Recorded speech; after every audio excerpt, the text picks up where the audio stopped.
Okuhinamira omubiri gw'omugenzi Jacob Oranyo wabira speaker w'ishengero nikogumizamo John Patrick Mama Mbabazi wabira enganzi y'ihanga hamwe n'abanyishengero abandi nabo bahandikira mu kitabo cyo kusasira ningashi condolence book ekiri yahishengero. Nze ng'omuntu mbadde ndaba Oranyo omu kwabo bwe tubaddemu obwesige mu bukulembeze bw'eggwanga lyaffe n'olweto kitalo okulaba nti agenze obudde buno.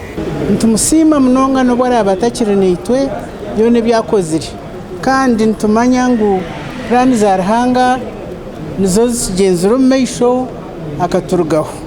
Ebyo bikiri bityo abanyeshengero ba NRM nibagumiza na za campaign zorazo mu bigere by'omugenzi Oranyo.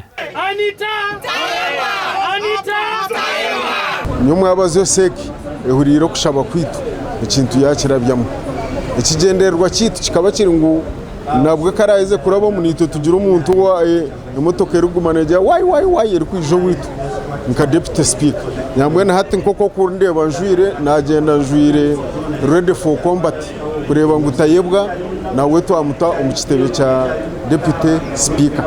Right honorable Oranyo kuyarwire Antono ayitamongo yaguma mu office kandi parliament yagitambuzaje emirimo yona akagitambuzaje kine kituye kibere cy'ubuzira kandi n'ekindi abere yatungira experience birize zarabizemo okwagerize kurwana nicyoreka ngo twamuhereza support yona nagumza munakoraje na nobwa speaker. Akaruruko bwa speaker nikija guterwa izuba rya nyencyakara haciyayi kororo konkana hasa ko baro MPs aho kugira ngo barondo ndijo tinkumanya opposition baretoha konkanyo we nimanya owitu wapati kandi wenda sheri gasha kwa Jimmy Muhumuza.